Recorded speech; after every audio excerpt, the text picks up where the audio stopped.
नमस्कार, मी भाग्यश्री आणखी एका नवीन ब्लॉगमध्ये तुमचं मनापासून स्वागत करते। तर हर्षूसाठी मी घरी खाऊ बनवते, तर म्हटलं त्याची रेसिपी आज तुमच्याबरोबर शेअर करावी। तर चला तर मग तुम्हाला दाखवते मी कशी करते बाळासाठी खाऊ ते। हे मूग डाळ हे धुवून घेतलं आणि चांगलं असं फॅन खाली सुकवून घेतलेलं थोडंसं।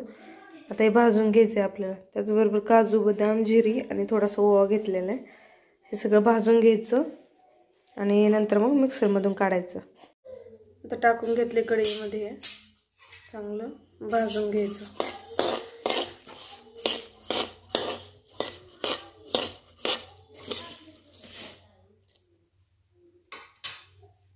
आणि त्याची अशी पावडर करून घेतलेली आणि पाणी केलं मी याच्यामध्ये आणि 1 चमचा टाकलेला याच्यामध्ये, असं पातळ करून असं झालेलं आहे। आता हे